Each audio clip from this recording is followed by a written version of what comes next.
Nous sommes le vendredi 29 septembre et Rudy Garcia est toujours l'entraîneur de l'Olympique de Marseille. Bienvenue dans Débat Foot Marseille.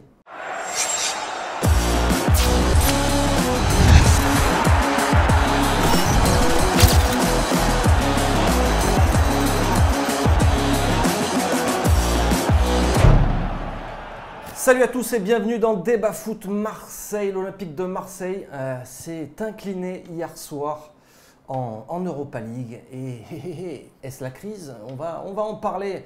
En tout cas, peut-être un retour de crise si l'Olympique de Marseille s'incline encore dimanche. Ça sera à Nice pour le choc de la 8e journée de Ligue 1.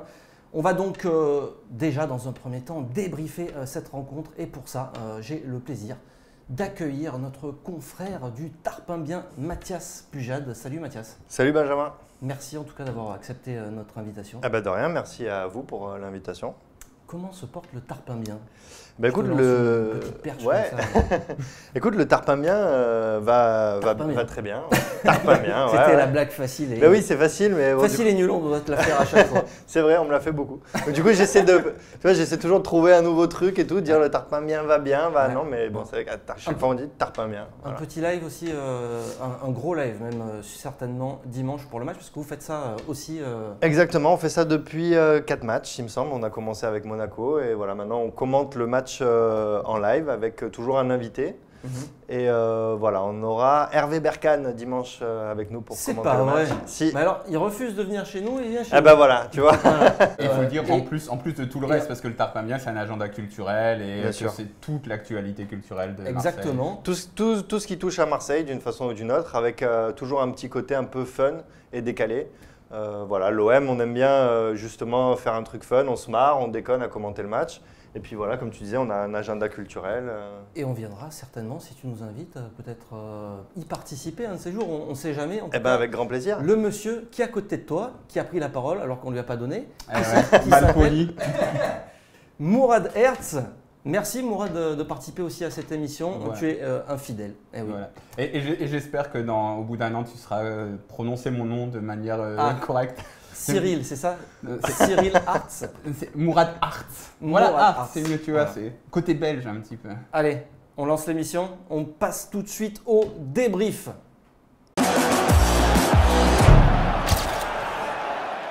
Alors l'Olympique de Marseille, messieurs, s'est incliné hier soir face à Salzbourg, 1-0. Défaite et un match encore bien compliqué pour les hommes de Rudy Garcia, avec une compo également avec énormément de changements. Mathias, qu'est-ce que tu as pensé toi de cette prestation voilà, d'un point de vue général? Est-ce que tu as été, comme tous les supporters de l'OM, ravi de la prestation des Olympiens? Bien sûr, j'étais ravi. Non, mais c'est sûr que c'est très moyen. Après, je me dis, il y avait l'équipe B quoi, sur le terrain. Alors, qu'est-ce qu'on doit en déduire? Voilà, c'est un que on met l'équipe B en Europa League, donc qu'a priori, comme ça, il ne faut pas espérer la gagner, qu'on ne la joue pas vraiment. 2, que l'équipe B de Marseille n'est pas au niveau de Salzbourg, ou tout juste au niveau de Salzbourg. Et bon, 3, après, c'est dans le jeu, c'est-à-dire que notre équipe sans Payet, j'entends beaucoup de mal de Payet, il est lent et tout ça, mais notre équipe sans Payet, c'est... Mais il a manqué en tout cas hier soir. Bah oui, non, mais c'est ça. Non, mais les gens disent parce que sur les matchs précédents et tout, et moi je vois beaucoup dans les lives sur le chat, les gens disent tous Payet il est trop lent, Payet il est trop lent, Payet il est nul. Et bah quand il est pas là un match, ça se voit quoi. Il y a personne qui organise le jeu. C'est un peu n'importe quoi et le pauvre petit Maxime Lopez, il est en difficulté. Il est encore un peu court pour porter à lui seul le jeu de l'Olympique de Marseille. Mourad, un mot sur la prestation, un petit peu d'ordre général là, sur la prestation. Je voulais revenir sur l'équipe B parce que là, je ne suis pas tout à fait sûr. Enfin, je comprends ce que tu veux dire, mais d'un autre côté, tu vois, Sanson, Lopez, même Evra, ne me tapez pas.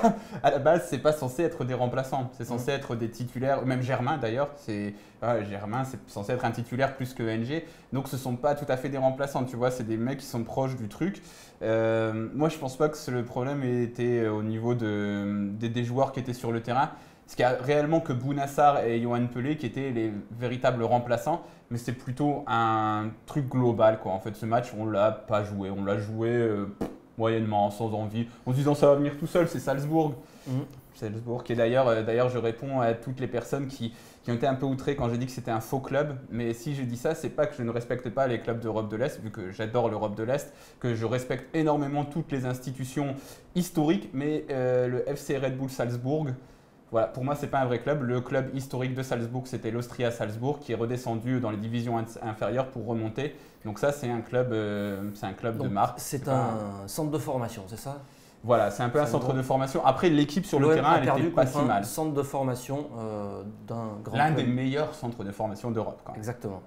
Par contre, tu me disais, c'est pas une équipe B et tout ça, mais 7 remplacements, 7 tu vois, changements par rapport au dernier match. Donc je veux bien que ce soit à la base pas des joueurs qui ont été recrutés pour être remplaçants, mais quand tu fais autant de changements, Mathias, non? Après, ça devient compliqué d'avoir. C'est-à-dire qu'effectivement, les joueurs en eux-mêmes, tu me dis Patrice Evra, bon, c'est sûr que c'est pas un nom qui sent l'équipe B, voilà, c'est pas la CFA. Maintenant, il le sent, mais oui, c'est vrai. Non, mais c'est pas on a mis les minots ou la CFA, on est d'accord. Mais c'est vrai qu'on a mis que des joueurs qui sont pas titulaires.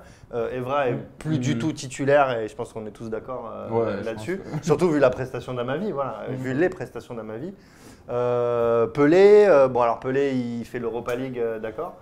Pelé ça a été chaud hier. Sarr, on a mis l'équipe pas titulaire. Et pour moi c'est un message de l'entraîneur. C'est-à-dire que effectivement ça veut dire soit on la joue pas, l'Europa League, ou soit c'est tellement débrel qu'on va gagner avec n'importe quelle équipe. Et du coup ça fait un petit peu mal hier, quoi. Et puis en plus, donc énormément de changements. D'accord, mais des joueurs qui ne sont pas positionnés à leur poste. Voilà. Là, je pense à Sanson, mais quelle catastrophe. En plus, le message qu'envoie Sanson après le match à Garcia, il est terrible. Ouais. Parce qu'il dit, mec, attends, moi je ne vais pas jouer à ce poste-là jusqu'à la fin de la saison, je te le dis tout de suite.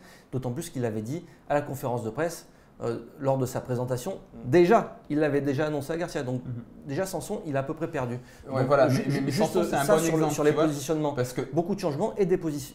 Des positions qui n'étaient pas les bonnes, parce que Sanson, je pense aussi qu'on est tous d'accord pour dire que c'est un excellent joueur, un joueur qu'on aimerait bien voir sur le terrain. Je n'irai pas jusque-là quand tu dis excellent joueur, mais c'est un joueur, qui a un gros potentiel. Moi j'aime beaucoup Sanson. Après, le gros problème, c'est que tu l'as mis à l'aile gauche. Donc encore une fois, en fait, tu as mis des joueurs pour moi qui ne sont pas si mauvais, mais tu les as mis un peu n'importe comment et d'une manière molle, en leur disant ouais les gars, on va gagner ce match, hein, c'est bien, allez les gars. Et puis toi tu joues à gauche, toi tu as ton patte derrière. Le problème aussi de l'ailier gauche, c'est le poste le plus difficile à l'Olympique de Marseille pour moi actuellement, parce que depuis que Payet est arrivé, Payet il joue jamais à gauche, donc on joue toujours avec Payet qui joue dans l'axe et toute l'équipe elle a perdu l'habitude de jouer à gauche. Donc si toi tu es ailier gauche, qu'on te demande de rester à gauche, tu reçois des passes de tonton Pat qui est à 30 mètres de toi, qui ne va pas te proposer des dédoublements, rien du tout, et tu es perdu. Donc on l'a vu plein de fois, le pauvre Sanson, il a reçu des ballons, il est dos au but, il n'y a personne autour de lui. Qu'est-ce que tu veux qu'il fasse là, quoi? Et donc déjà c'est un poste difficile, c'est pas son poste. Et donc voilà, ça c'est un problème plus global, moi, que je pense que simplement les joueurs qui ont été alignés, c'est que l'équipe, pour reprendre le truc de l'équipe B, peut-être que Garcia il a aligné une équipe pas convaincu, il n'a pas donné de la conviction à cette équipe. Donc peut-être que dans ce sens-là, une équipe B un petit peu. Et quand tu veux relancer des joueurs, parce que c'est peut-être aussi ça qu'il a voulu faire, donner du temps de jeu à certains joueurs qui en avaient moins, Sanson, Lopez. Bouna Sarr, on ne sait pas pourquoi il veut lui donner du temps de jeu. Mais, il n'a pas été mauvais, Bouna. C'est un bon remplaçant pour le moment. Il y a débat, on ne le fera pas maintenant parce qu'on n'a pas le temps. Mais est-ce que c'est une bonne idée de les intégrer dans une équipe autant remaniée? Pour moi, c'est pas possible. C'est-à-dire qu'à chaque fois que je sais pas, dans l'histoire de mon expérience, après moi je suis pas spécialiste et tout ça, mais dans mon expérience, quand tu fais du turnover, tu changes 1 ou 2 joueurs, ça fonctionne. Tu changes 5-6 joueurs, c'est pas possible. Tu as une équipe qui n'a pas l'habitude de jouer ensemble. Comme tu disais, tu as un côté gauche complètement inédit avec Evra, Sanson, donc impossible d'avoir des automatismes. Donc voilà, pour moi, comme tu dis, c'est pas possible quand tu veux donner du temps de jeu à des joueurs d'en changer 7 comme ça sur le terrain. Parce que forcément, ça va faire un peu n'importe quoi. Mais j'ai l'impression moi, que c'est un peu une spécialité de Garcia. C'est-à-dire, je tente un truc un peu totalement fou. Et en même temps, et ça marche pas. Et ça marche pas. Mais ouais, mais c'est exactement ça. C'est ça. C'est-à-dire que Bielsa, par exemple, bon alors, c'est tout le monde. Moi, j'aimais beaucoup Bielsa, mais je prends cet exemple-là parce qu'il est criant. Il tentait des trucs complètement fous. tout le monde le prenait pour un fou et ça marchait, tu vois. Il mettait Morel en défense centrale et tout le monde disait mais qu'est-ce qu'il fait et tout. Et au final, ça marchait. Garcia contre Monaco, il fait une défense centrale à 3 avec Doria, Ubocan et Rolando et on se prend 6 buts, quoi. Non, mais là, Garcia, on a l'impression qu'on a un peu perdu. Bon, on en parlera dans la deuxième partie de l'émission. Mais là, est-ce que Mourad, selon toi, il s'est dit bon, l'Europa League, sur ce match-là, on zappe, il y a un match dimanche, c'est Nice, c'est la priorité. Et on fait jouer, on laisse reposer en tout cas les titulaires qui ont enchaîné. Et puis on voit ce que ça donne. Ah, je pense que Mathias tout à l'heure il disait peut-être que Rudy Garcia il s'est dit bon c'est tellement des brels qu'on va les battre avec n'importe qui, n'importe comment. Je pense que c'est un peu plus ça qui a été dans la tête de Rudy Garcia. Ouais, mais bon, en même temps, quand tu fais sortir il a Luis aussi Gustavo, l'expérience de Thauvin, ce qui s'est passé perd. avant. Parce qu'il en a joué des équipes de brel depuis les tours préliminaires de l'Europa League. Il a toujours galéré. On n'est pas d'accord, c'était pas des brels. Hein, non mais d'accord. Parce qu'ils nous ont battus. Hein. Voilà, il a toujours galéré. Et même quand il a gagné, il a galéré. Donc il ne pouvait pas se dire non plus là ça va être facile contre Salzbourg. Bon, après, de toute manière, là, tu rentres dans un truc qui est plus compliqué. C'est les entraîneurs français qui ne peuvent pas jouer 2 fois par semaine. C'est les entraîneurs français pour qui c'est trop dur. Tout le monde le fait en Europe, mais nous, putain, c'est trop dur. Comment tu vas faire? Roland Courbis, il a dit c'est pas grave s'il a pris 6-1. Si Garcia il a pris 6-1 à Monaco, mais il a dû jouer l'Europa League. Tu te rends pas compte? Oh, comment tu le fais? Tu peux pas. Comment tu fais? Antonetti nous l'a répété 1000 fois. Comment tu fais? Tu joues l'Europa League. Donc, je pense que c'est un peu ça. Et voilà quoi. Mathias, pour finir sur ce match, tu penses qu'il a balancé toi ce match-là En tout cas, ça y ressemble. Moi, j'ai beaucoup de mal à décrypter les intentions de Garcia. Je vois qu'il tente des trucs, mais j'ai du mal à décrypter ses intentions. C'est-à-dire, est-ce qu'il veut effectivement zapper l'Europa League? Tu vois, par exemple, pareil, je prends un autre exemple. Deschamps, à l'époque, il avait zappé l'Europa League pour être champion. Mais il l'avait dit d'ailleurs. Il avait dit, bon, bah, les gars, si on a été champion, c'est parce qu'à un moment, on a zappé l'Europa League. Garcia, j'ai du mal à décrypter ses intentions, c'est-à-dire, est-ce que voilà, il a voulu la zapper pour se concentrer sur le championnat? Pourquoi pas, mais dans ce cas-là, c'est un peu dangereux parce que du coup, il va être attendu un peu au tournant pour le prochain match à Nice. Je voulais dire une dernière chose aussi, parler d'une dernière chose, c'est l'état d'esprit, parce qu'on parle beaucoup de Garcia, et moi ce qui m'a aussi perturbé, notamment en deuxième mi-temps, c'est l'état d'esprit des joueurs sur la pelouse qui se sont fait bouffer.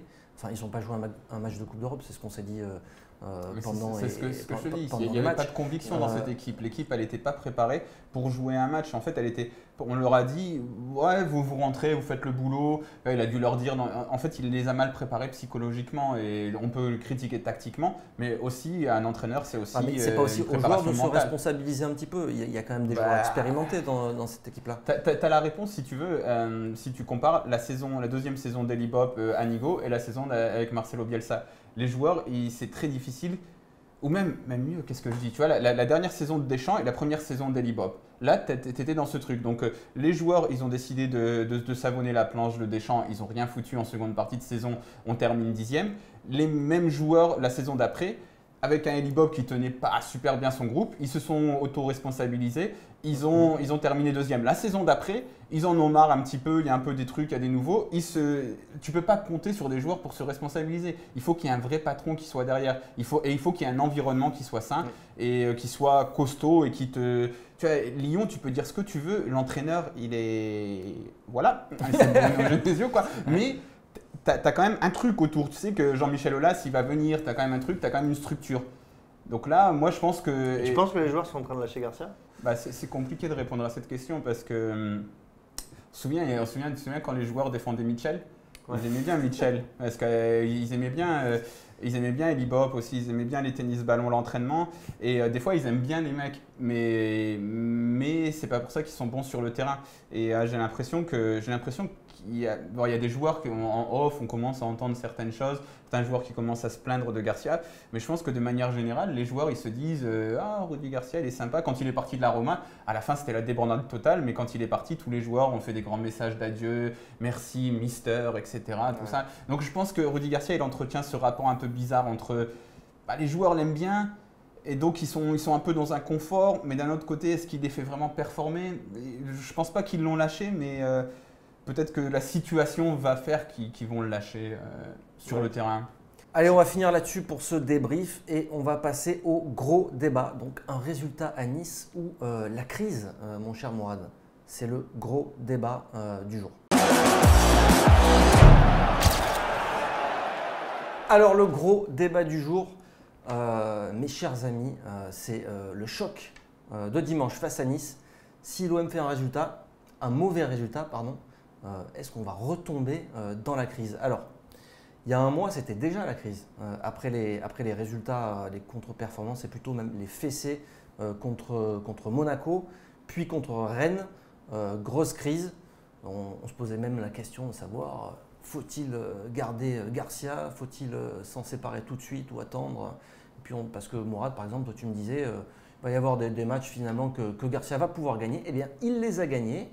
Et donc, petite sortie de crise, 3 victoires sont enchaînées. Et puis, badaboum, défaite contre Salzbourg. Et oui, et donc ça fait tâche. Si dimanche on reprend une branlée, ou même s'il y a défaite, parce qu'on ne va pas non plus se prendre une branlée systématiquement, s'il y a défaite face à Nice, Mourad, est-ce que, ou plutôt Mathias, est-ce que tu penses, oui parce qu'on va alterner un petit peu, le monsieur a beaucoup parlé tout à l'heure, est-ce que tu penses qu'on peut retomber dans une crise à l'OM? C'est que ça va vite. Hein, ouais, bah, ça va vite, c'est-à-dire que ça va vite dans les deux sens. Et à la fois, si on gagne, est-ce qu'on pourra dire que tout va bien à Marseille puisqu'on aura enchaîné beaucoup de victoires en championnat? Je ne suis pas sûr, parce que même si on gagne après une victoire plutôt belle d'ailleurs contre Toulouse, bon, moi je ne serais pas complètement convaincu qu'on va faire une super saison. Et si on perd, c'est un peu pareil. Je ne suis pas complètement convaincu que c'est la fin du monde parce qu'on a perdu contre Nice. Après, tout dépend de quelle manière. Mais bon, en même temps, c'est sûr que si on perd, il va falloir commencer à se poser des questions sur la fin de saison et sur la position de l'OM dans ce championnat. C'est-à-dire que finalement, est-ce qu'on peut viser une 5e, 6e place et se satisfaire de ça, quoi? C'est ce qu'on disait ici sur ce plateau à de nombreuses reprises. On est à peu près sûr, enfin en tout cas on sait que l'OM va pouvoir gagner les petits matchs et donc du coup éventuellement finir 4-5e, ce qui est l'objectif. Mais tout le monde va se faire chier, hein, messieurs, cette saison. Si jamais, à chaque fois qu'il y a un gros match, on passe au travers. Et si on gagne petitement face à des petites équipes. Si on perd contre Nice, ce sera la confirmation qu'on a une équipe demi-molle, quoi, qui va jamais nous enflammer, quoi, qui nous sera toujours… ah ouais, c'est bon, on a battu Toulouse, comme tu as dit, et puis bon, ah merde, Nice, ils arrivent, bon bah allez, on enlève le slip, et puis voilà, quoi, ce sera la confirmation de ça, qu'on est là-dedans. Et… Tu penses que ce sera la crise, on retombera vraiment dans une crise, parce que derrière, il y a une trêve internationale? Ça dépendra des supporters, en fait, ça dépendra si les groupes de supporters ils le prennent vraiment mal. Ça dépendra, parce que Nice c'est quand même un adversaire historique aussi. Donc est-ce que les groupes de supporters le prennent vraiment mal? Après, en interne, moi je te mets ma main à couper qu'on va te dire oui, mais il avait enchaîné 3 victoires avant, méthodique, 3 ans, Oui, mais bon, 57 ça, ans, tu tout peux pas systématiquement avoir ce discours-là si à chaque fois qu'il y a un gros match, tu te ramasses la gueule, Mathias. Après, c'est aussi une histoire de… Il n'y a pas que le résultat. Il y a aussi, tu vois, la passion, l'effervescence qu'il peut y avoir. On a l'impression que tout ça, ça y est plus non plus, tu vois. Donc, à cause de ces défaites-là. Je suis d'accord. En fait, je pense que, et plus globalement, il y a un gros problème de communication de cette direction. Et moi, j'ai l'impression que ça vient du fait que ils sont un peu nouveaux dans le foot. Pas Zubizarreta, mais en tout cas, Hérault et McCourt, c'est sûr. Et ils ont voulu faire une communication à l'américaine, comme on dit. Et ils sont arrivés avec, un peu leur grand sabot, Champion Project.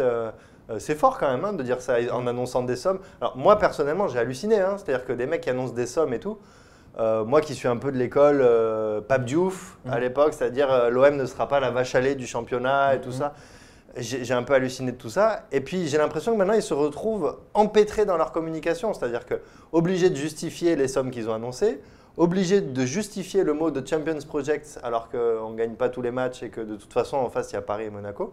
Et là maintenant, obligés de justifier un mercato avec effectivement des solutions, des éléments de langage qui ne sont pas satisfaisants. C'est-à-dire que quand ils disent oui mais regardez, on a fait un super mauvais début de saison, regardez on a gagné tous nos matchs au début du championnat, on a fait, je ne sais plus c'était 2 victoires, 1 nul.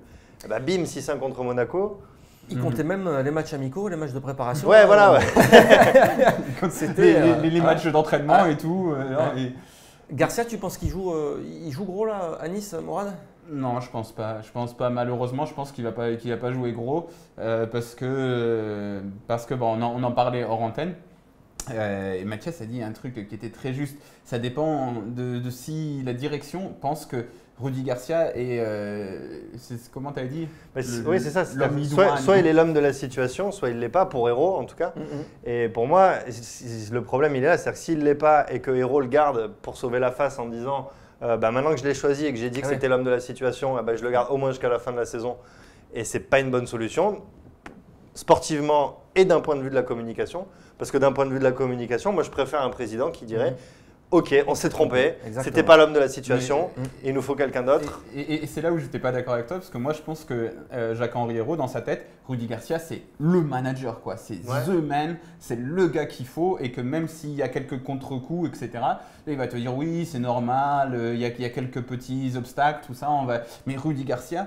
Enfin, en tout cas, dans la manière dont il a communiqué, en tout cas, Jacques-Henri Hérault, parce qu'on entend des choses en off, on dit que Jacques-Henri Hérault, il aurait peut-être mal pris certaines choses par rapport au mercato, que Garcia avait un peu bloqué certains joueurs, etc. Mais en on, en tout cas, et même en off d'ailleurs, en tout cas en on, Hérault a toujours dit que Rudy Garcia était le manager qu'il voulait dès le départ. Quand on lui disait oui, Bielsa, etc., quand il est arrivé, il a dit ah non, mais nous dès le départ c'était Rudy Garcia et personne d'autre. Ensuite, il a toujours réitéré sa confiance en lui. Et récemment, il a même fait un peu passer un message aux journalistes en disant ah, vous êtes beau là à critiquer Rudy Garcia, mais quand je l'ai ramené, tout le monde était d'accord pour dire que c'était l'homme de la situation. Donc moi, je pense que dans la tête de Jacques-Henri Hérault, Rudy Garcia, c'est un putain de coach, quoi. C'est non mais c'est vrai, et alors, moi en plus j'étais d'accord avec ça, hein. Quand Rudy Garcia est arrivé, moi j'étais très content. Et tout le monde, nous aussi en fait, c'est vrai qu'on a tous dit on sortait de Mitchell aussi. Hein. Après, déjà, on et Anigo. Et puis il n'y avait pas voilà, tant d'entraîneurs que ça non plus sur le marché à ce moment-là. Et quitte à prendre un coach français, on était tous d'accord pour dire que Garcia c'était la solution. Mais aujourd'hui, on s'aperçoit qu'on s'est tous trompés. Donc lui aussi peut s'apercevoir de ça. Alors moi j'étais beaucoup plus radical que vous. C'est comme souvent, mais je pensais qu'il fallait déjà s'en séparer après Rennes. Et je disais, de toute façon, il ne passera pas l'hiver, il ne passera pas l'automne, et il faut s'en séparer maintenant parce qu'après, ça sera trop tard. Donc là, il va y avoir une trêve internationale. Oui, c'est ça, une trêve internationale. Quitte à le dégager, il faut le dégager maintenant. Non, il ne faut pas attendre. S'il y a défaite, on n'a pas encore perdu contre Nice. Mais tu prends qui voilà, c'est la question que j'allais poser. Il y a en même temps le problème de se séparer de Garcia. Alors messieurs, il y a un petit entraîneur sur le marché là, qui vient juste d'atterrir sur le marché. On va encore nous dire qu'on n'est pas sérieux, Ben. Hein. Merde. C'est pas sérieux? J'ai même pas prononcé son nom. Hein. Non mais bon, je reviens à la question, c'est-à-dire tu prends qui? Dans les entraîneurs qui veulent venir à l'OM. Non mais voilà, parce que lui, il nous parle de Carlo Ancelotti. Est-ce que toi t'imagines Carlo Ancelotti venir à l'OM? Non, il viendra pas à Marseille. Quoi Bounassar, Robben, c'est pareil non? On peut essayer de lui vendre ça si… S'il a des problèmes de vue maintenant. C'est ça. S'il est ouvert d'esprit, peut-être qu'on peut lui vendre ça. Mais… Non, mais on peut quand même ramener un coach, un autre coach. Est-ce qu'il ne fallait pas le ramener dès le départ, tu vois? Oui, Est-ce que là, ton projet, il n'a pas pris aussi un peu du plomb dans l'aile quand tu entends les déclarations? Quand après 10 mois, tu vois que sur le marché des transferts, finalement, tu n'as pas des bourses si grosses que ça dans tous les sens du terme, et que tu as des mecs aujourd'hui, comme tu peux quand même faire le bilan de Rudy Garcia après un an. Je suis désolé. Mais c'est pas loin d'être une catastrophe à tout point de vue. Quel est le point positif de Rudy Garcia depuis son arrivée? Les résultats, forcément. Mais quel résultat? Il a terminé 5e. Tu étais le premier à me dire, non c'est toi qui me dis ça, que même sans Rudy Garcia, on aurait fini 5e l'année dernière. Je te dis même que sans mercato. Non, voilà, c'était sans mercato. Mais avec Rudy Garcia, on aurait terminé 5e. Pas de problème. Le stade se revide. Mais en fait, tu te prends toujours des roustes contre les derniers. Fait, le problème, c'est qu'il fallait. Tu as fait un mercato qui est, pour moi, encore une fois, raté. Et je te parle mais ce que je dis toujours aussi, c'est qu'il fallait prendre. Si tu pouvais prendre un autre coach, un coach de grande envergure, tu le prends au début du projet, quand tu as toute ta somme à dépenser au mercato, quand tu as tout le le truc à construire. Là, peut-être que du coup, Rudy Garcia, il est invirable pendant 4 ans. Peut-être que si on le garde pendant 4 ans, quoi qu'il arrive, parce que. Mais tu vas prendre 4 ans, non, parce que un coach, il reste pas 4 ans, surtout à l'OM. Aujourd'hui, on s'aperçoit clairement que c'est une erreur de casting. Alors pourquoi attendre? Je sais pas. Honnêtement, quand il est arrivé, je sais pas si on aurait pu avoir mieux. Ça va aller dans le mur, Garcia. On le sait tous que ça va aller dans le mur. Alors ça va prendre 2 mois, 3 mois, mais il y a déjà des joueurs qui commencent à le lâcher sur le terrain. On voit ces compositions d'équipe, c'est dramatique, il n'y a aucun style de jeu, ça n'avance pas. Alors pourquoi attendre? Non, mais tout dépend. J'avais dit que j'allais être radical. Ouais. Non, mais après, tout dépend pour combien de temps. Tu vois, tu as des entraîneurs, tu peux les garder 2 ans, c'est très bien parce qu'ils te font avancer ton équipe et tout ça. Garcia, moi, je pense qu'il a fait ce qu'on attendait de lui la saison dernière. Moi, au début de la saison dernière, honnêtement, je pensais qu'on allait finir 11e, 12e. Vraiment, j'avais très peur. Puis il est arrivé, on a fait quand même un bon mercato d'hiver. Et il finit bien la saison, voilà, il finit bien la saison. Maintenant, effectivement, je suis plus dubitatif. Je rappelle quand même que Certic et Evra sont arrivés au mercato d'hiver. Mais en même temps, on avait qui à gauche? Maintenant, on a Amavi, donc on est content d'avoir Amavi et on dit qu'on veut plus Evra, mais on avait Bétimo. Et Sanson qui ne joue plus quand on parle de la gestion de Garcia. Garcia, mais voilà. Non, mais après, il y a le mercato. En 4-3-3. Même avant le mercato hivernal, on remonte à la 6e place avec cet effectif-là. Et ce que je dis à Ben, c'est que moi, je pense que le mercato hivernal, limite, il a un peu déréglé l'équipe et que même avec ces joueurs-là, vu que Garcia avait remis un peu d'ordre, il a remis de l'ordre, on se prenait toujours des branlés contre des gros et on gagnait les petits. Donc je pense qu'on aurait fini 5e. À la limite, on aurait peut-être terminé 6e, tu vois, et on aurait été au même point.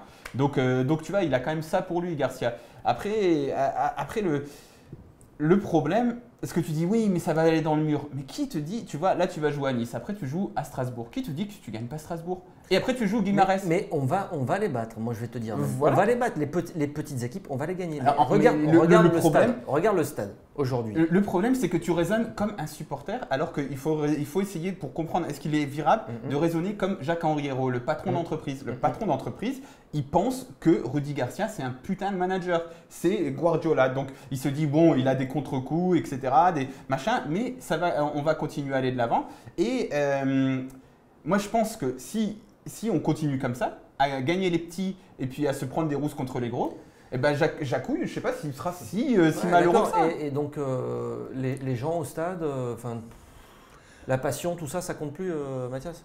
Disons que c'est vrai que c'est pas le problème, c'est pas que le problème de Jacques-Henri Hérault. Et tu disais tout à l'heure qu'il avait 2 ans de contrat encore, Rudy Garcia? Il a encore 2 ans de contrat, et voilà, à la fin de l'année, il en reste encore. C'est-à-dire que là, effectivement, on réfléchit comme des supporters à se dire est-ce que Garcia c'est l'homme de la situation pour nous faire rêver? Mais Jacques-Henri Hérault, il se dit déjà combien ça me coûte de me séparer de Garcia? Ce qui est déjà un premier problème. Et je rappelle qu'il a quand même brûlé 120 millions sur 200 millions de budget pour faire son équipe à lui, qu'il déjuge au bout de 2 matchs parce qu'il repasse Sanson sur le banc, Lopez sur le banc. Donc, et puis une fois que tu t'es séparé de Garcia, alors il faut trouver un entraîneur qui veut bien venir à l'OM et tout ça, mais un Ancelotti ou quoi, ou un entraîneur de ce niveau, ça se paye aussi. Donc je pense que ça coûterait très très cher et qu'il y a ça aussi qui rentre en ligne de compte pour… Plus la logique d'entreprise, plus tu dis s'il atteint le résultat… Bien sûr. Puis Mourad, on s'aperçoit aussi que le projet de l'OM, ça aussi, on en parlait un petit peu, on parle de beaucoup de choses hors antenne, mais le projet finalement de l'Olympique de Marseille n'est pas si bandant que ça, quoi. Déjà pour les grands joueurs, même les moyens joueurs, style Olivier Giroud, qui dit ouais, le projet il est super, mais bon, pas pour moi.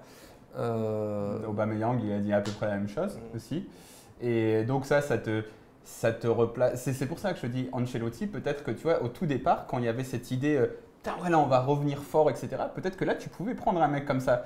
Mais sauf que là, tu as passé ton été à chasser Olivier Giroud. Et qu'Olivier Giroud, en tout bon joueur qu'il est, c'est pas non plus le grand top. Et donc, ok, on m'a dit oui, mais t'es pas en Champions League. Oui, mais les grands joueurs, il faut les réattirer, etc. Je suis désolé, mais peut-être que si tu avais, quand Didier Deschamps il était à l'Olympique de Marseille, il appelle Gabi Heinze. Gabi Heinze, il dit d'accord, je viens à l'Olympique de Marseille pour Didier Deschamps.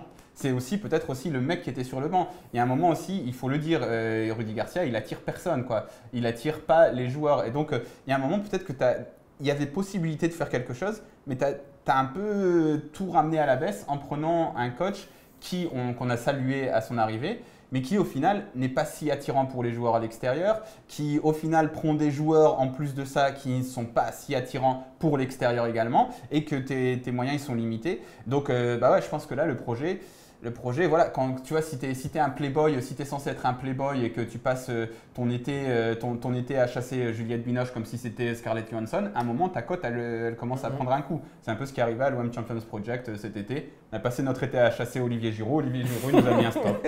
Donc bon, voilà. Ouais, et puis alors, je rajouterais à ça qu'en plus, Disons, quand tu es l'Olympique de Marseille, tu as une notoriété et tout, c'est cool, mais ça ne suffit pas. Donc, à un moment, le nerf de la guerre pour attirer des joueurs, c'est la Ligue des Champions, quoi. Et pour arriver en Ligue des Champions, pour moi, ça passe par un recrutement intermédiaire qu'on n'a pas fait du tout cet été. Moi, au final, je ne suis pas trop d'accord avec ça parce que je me dis, si tu as du pognon, les joueurs ils viennent, ils vont en Chine, ils vont en Turquie, ils vont aux oui, mais États-Unis, c'est pas le projet. vont, On n'a pas le Qatar derrière. Oui, voilà. Donc, on a un projet qui peut être attrayant pour des joueurs où ils sont payés très correctement. Mais tu penses qu'il viendrait s'il y avait la Ligue des Champions? Si tu n'alignes pas en bas à droite Je pense qu'ils viendraient pour moins cher que ce qu'ils iraient en Chine ou au Qatar ou je ne sais pas où. Et du coup, ils viendraient à l'OM parce que c'est un grand club, parce que c'est le club qui pourrait challenger le PSG sur son terrain, qui jouerait la Ligue des Champions. Et là, il viendrait. Mais ça, pour moi, il faut retrouver la Ligue des Champions et ça passe par un recrutement intermédiaire. T'as pas un peu décrédibilisé un peu le projet là aussi en recrutant justement des joueurs qui au final, ils sont pas. C'est pas vraiment ce recrutement intermédiaire dont tu parles. C'est sûr que tu ne peux pas le faire sans Ligue des Champions. Ce que j'appelle recrutement intermédiaire, c'est un recrutement un peu Ligue 1. Moi, j'ai vu le match contre. C'est pas ce qu'ils ont fait là. Ils ont fait un recrutement intermédiaire au final. Moi, je trouve pas. C'est-à-dire qu'ils ont fait un recrutement de. En dessous d'intermédiaire Non, c'est triste de dire ça, mais de sous-stars. C'est-à-dire Abdenour, Rami, Mitroglou. C'est-à-dire qu'on n'a pas eu les stars qu'on voulait, donc des Giroud et tout ça. Puis on a eu un peu en dessous. Et alors, est-ce qu'ils vont être bons ou pas? Pour moi, il manquait un recrutement en Ligue 1, dans le sens un recrutement. Je sais pas moi, le match contre Rennes, j'ai vu un Ismail Assar par exemple. Je trouve ce joueur génial. Et pour moi, il aurait sa place en attaque. Niagnon, pareil, c'est un super joueur. Pour moi, il a manqué un peu ce type de joueur. Je dis pas qu'il faut que ce genre de joueur. Mais moi, j'ai l'impression qu'à chaque fois qu'on a fait un recrutement réussi, c'est un recrutement avec des joueurs qui sont des joueurs confirmés d'expérience et tout ça. Des joueurs qui sont des joueurs de club, de Ligue 1 et tout ça, et des joueurs qui sont des joueurs en devenir. Il faut toujours séparer un peu le recrutement entier, et c'est comme ça que tu remontes. Là, j'ai l'impression que le mercato… Est-ce qu'on n'a pas pris des joueurs has-been un peu aussi c'est ce qu'il dit, des sous-stars. Des sous-stars, ouais, c'est ça. Des has-been. Et moi, ça me fait peur, parce que je me dis… Comme ils ont donné une somme de 200 millions d'euros. Quoi, c'est vrai. Elle est un peu has-been, quoi, tu vois. C'est vrai. Mais tu vois, elle a été bien. Ils ont donné une somme. Ils ont dit c'est 200 millions d'euros le Champions Project. Ça crée un Sauf qu'on l'a… Non, mais on l'a dépensé. On l'a quasiment dépensé, cette enveloppe. 120, il nous reste 80 millions là. Ouais. Mais voilà, on l'a dépensé. Et maintenant, comment on fait? C'est-à-dire que comme on n'a pas vraiment de joueurs qu'on peut revendre, tous les Rami, Abdenour, Mitroglou, Payet, c'est des joueurs qu'on ne revendra pas. Qu'on a déjà brûlé 120 millions sur 200 millions parce que tous ces joueurs-là. Il y a Sanson qu'on pourra revendre. Et c'est pour ça aussi que Sanson, tu ne fais pas jouer. Tu es en train de le détruire. C'est pour ça aussi que je te dis que je pense que tu vois, Rudy Garcia, il est au centre du projet. C'est le manager pour Jacques-Henri Hérault. C'est le gars. Tu lui as donné l'argent, tu vois, tu avais un budget, tu lui as dit, toi, construis l'équipe, etc. Donc lui, je pense que dans la tête de Jacques-Henri Hérault, en tout cas, c'est sa communication officielle, c'est que Rudy Garcia, c'est le pivot du truc, quoi. C'est le machin, c'est le mec qui va construire, qui va permettre d'obtenir des résultats et tout. Voilà, après, en fait, le truc aussi, je pense que là, on est en train de déchanter parce que on n'a pas d'émotion.